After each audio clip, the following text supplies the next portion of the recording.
Welcome back to জয় মা Kali channel. তো আশা করি তোমরা সবাই খুব ভালো আছো আর আমিও খুব ভালো আছি। তো এখন বাজে সকাল 10টা আর আজকের ব্লগটা এখন শুরু করছি। তো আজকের ব্লগে কি আসছে তোমরা দেখতে থাকো। এই যে হলো আমার ছোট মামার ছেলে, তো ও এসছে আমাদের বাড়িতে আজকে।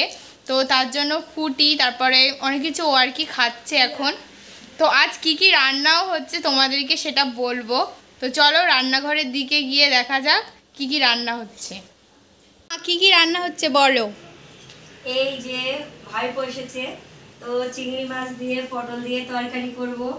আর এই যে এটা হচ্ছে মাছের তেল তুলবো, এটা আলু ভাতে দিয়ে মাখবো। আর এই যে আছে পোনা মাছ দিয়ে, আর এই যে ঝিঙে আলু দিয়ে তরকারি করব। আর এই যে কাঁচকলা এটা ভাজা করব। আর এই যে আছে ধনে পাতা আর কুমড়োর যে ফুল হয় না, ওই ফুল দিয়ে মানে বেসন দিয়ে ভাজা করব। তো এই যে পেঁয়াজগুলো করে নিয়েছি, মাছগুলো কেটে নিয়েছি, পেঁয়াজগুলো ছাড়িয়ে নিয়েছি। তো সব কিছুই রান্না হবে।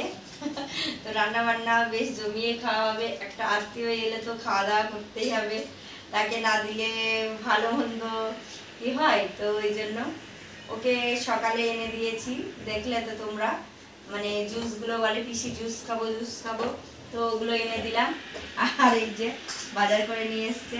আর আমার বাপের বাড়িও গিয়েছিলাম আমি ভাইপোকে নিয়ে আসতে। তো ওখান থেকে পটল দিয়েছে, কলা দিয়েছে, আর এগুলো সব দিয়েছে। ওখানে তো চাষবাস হয়, তোমরা দেখেছো আমার বাপের বাড়ি নদিয়া জেলায়। তো ওখানে তো চাষবাস, সব চাষি এলাকা, ওখানে গেলে তো সমস্ত সব কিছুই পাওয়া যায়।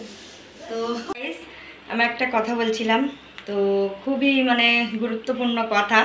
তো আমরা বলেছিলাম যে কেক কাটবো, তো 2 লাখ পূরণ হলে কেক কাটবো। তো 2 লাখ পূরণ হয়ে মানে 74,000 হয়ে গেছে। তো 74,000 হয়ে আছে। তোমাদের কাছে সত্যি আমরা খুব দুঃখিত আছি। তো কেকটা 3 লাখ হলে কাটবো। মানে খুব কষ্টের মধ্যে ছিলাম, দাদার শরীর খারাপ ছিল, আমার ছেলের শরীর খারাপ ছিল, মানে মেয়ের সবারই শরীর খারাপ ছিল।